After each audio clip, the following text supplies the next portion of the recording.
Hello everyone, this is the first project of our final requirements. So, our going to make today is to make a design for dynamic routing protocol using EIGRP. So, all we need is to go to Cisco Packet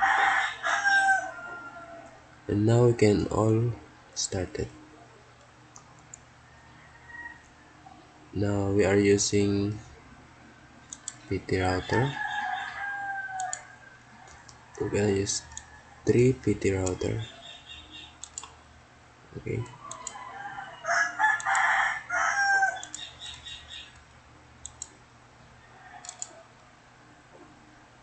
And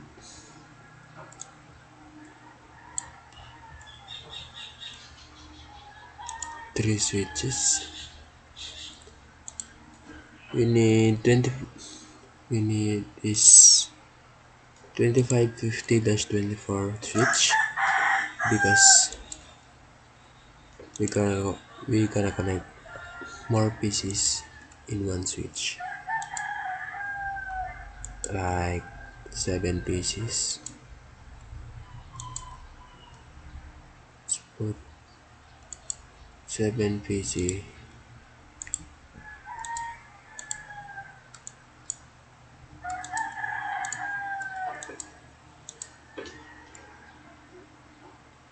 four,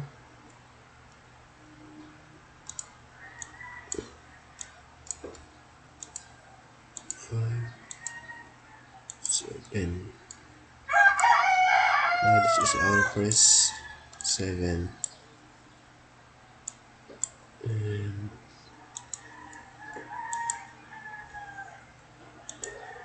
another 7 here.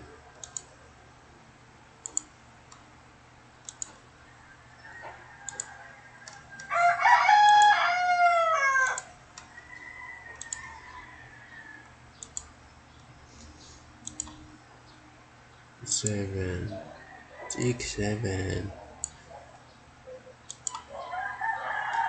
7, 14 and 6 more.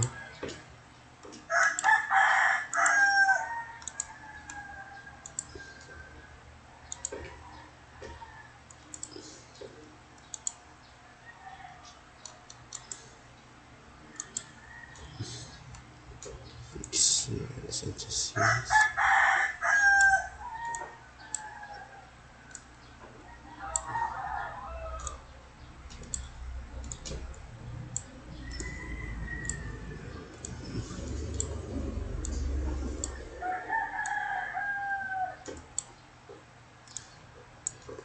Now let's connect. We're gonna use straight cable for the PC connected to switches. Straight cable.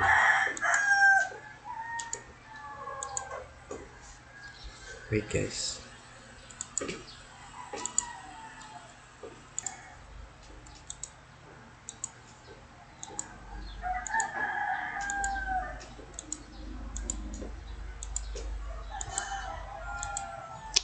In this 7 here, let's make it.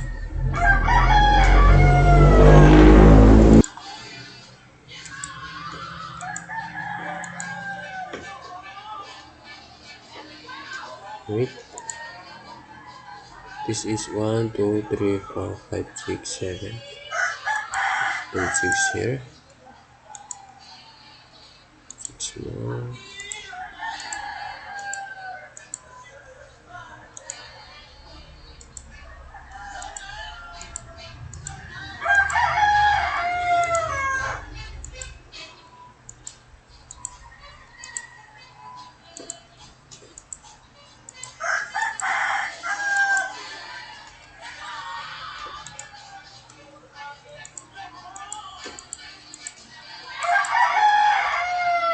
Now let's connect the switches to router.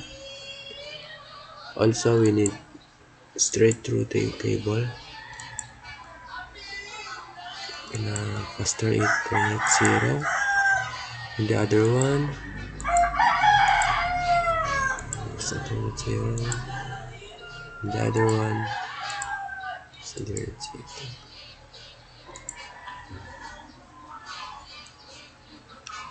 Let's say IP address connection. We're gonna use 10.0.0.1. Let's copy this. Okay. Let's go to desktop, IP configuration. Let's copy here and change it to. Now paste the default gateway here.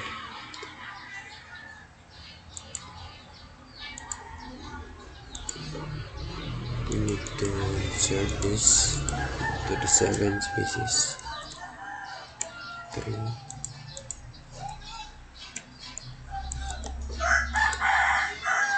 Oh my god.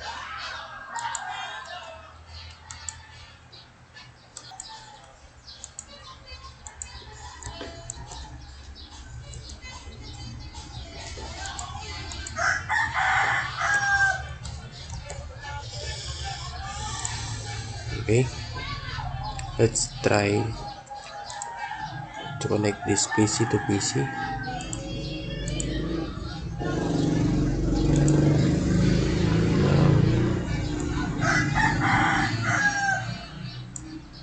The race is successful.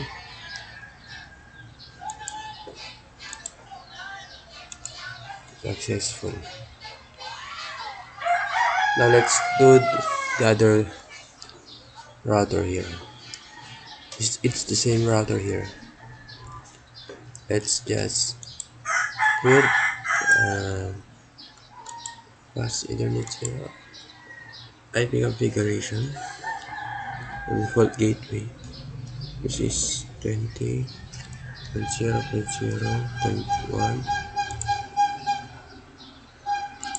It's on there. Oh my god. Let's just copy this.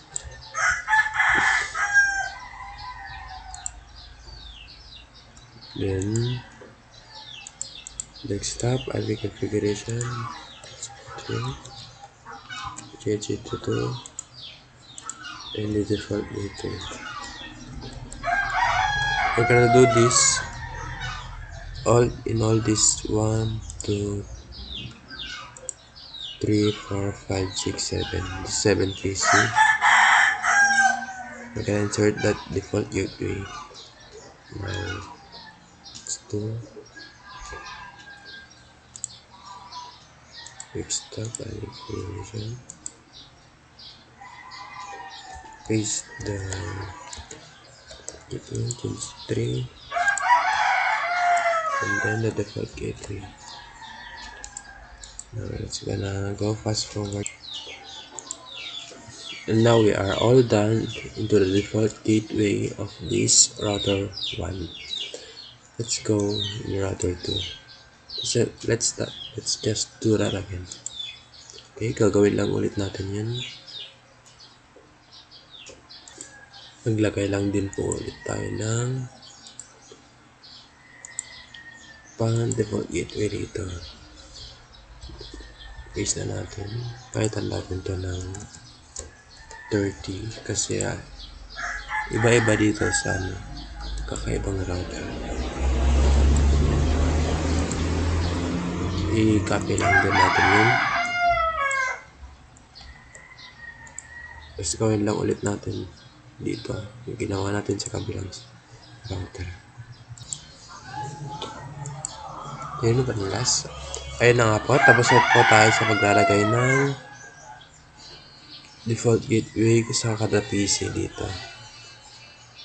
Ngayon, i-connect natin tong router 0 to router 1. Ilagay natin sa serial 2.0.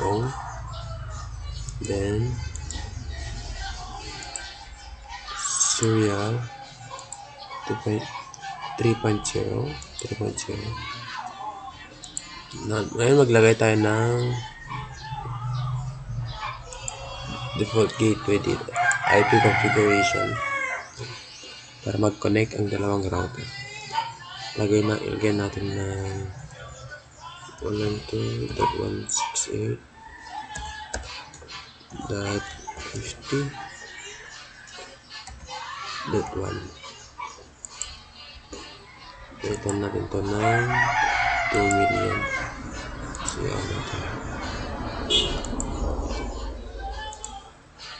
ito rin dito. Lagyan natin ng 192.168.50.2. Ganun din lang ulit. Ito natin to ng 2 million. Tapos sa kabila, palitan natin to ng 192.168.60.1. Then 2 million duplex gap. Ilagay na natin dito yung IP configuration ng router 2 natin. 192.168.60.2. Mali pa ito. 168. 192.168.60.2. Palitan lang natin ito ng 2 million. Ito pala. 20. Ayan. Pwede sa kabila. Palitan natin ito ng 30. 60. Diba? 30 na lang. So, 2 million. Ngayon, try natin connect PC1 sa router 0, tapos isang PC sa router 1. Connect natin. Ayun, wait lang. Failed data. Failed. Kasi failed, di ba tayo nag-CLI? Ayan po. Ayan na nga po ang CLI ito. Enter natin. Exit lang natin to. Ayan. Kailangan lang natin ng router config dito. Ngayon maglalagay tayo ng router EIGRP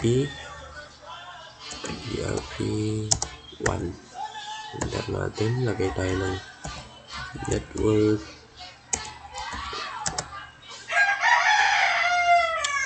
Ilagay natin yung mga neighbors ng ating kapitbahay ng ating router 0. Baka kapitbahay niya itong si PC1 hanggang PC6. At saka itong si router 1. Yun yung kapitbahay niya. Lagyan natin ng 192.168.50 .0. Palitan lang natin ng 0 yun. Space. Ilalagay tayo dito ng wildcard. So, 0.0.0.255. Enter lang natin. Network.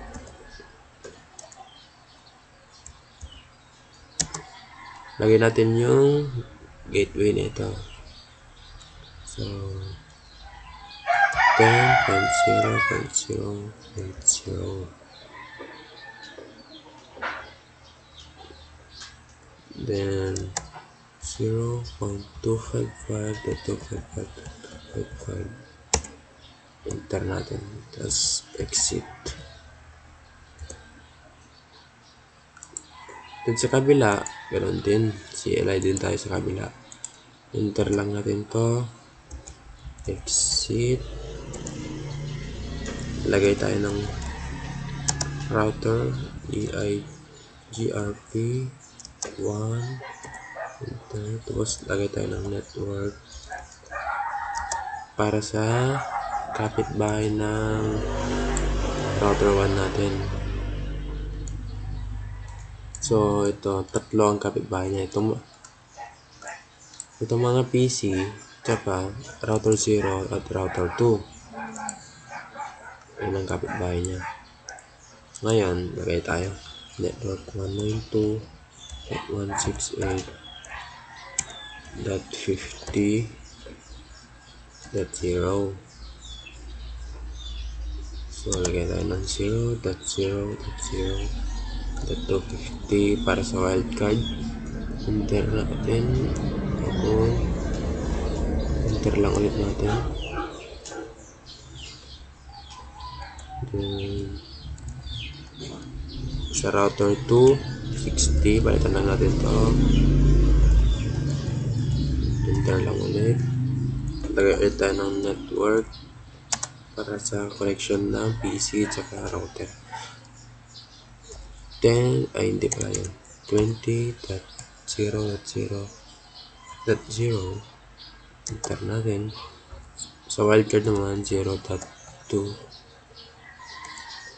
0.255.255.255. Enter lang natin. Tapos exit. Tapos na tayo sa router 0 tsaka router 1. Sunod naman sa router 2. CLI din tayo dito.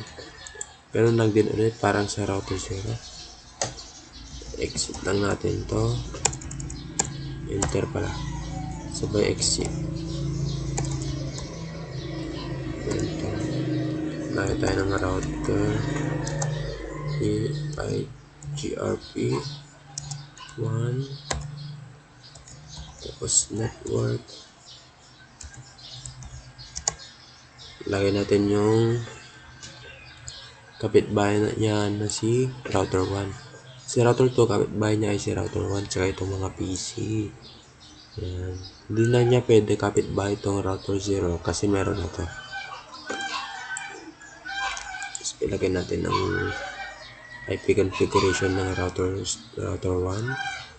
So 192.168. That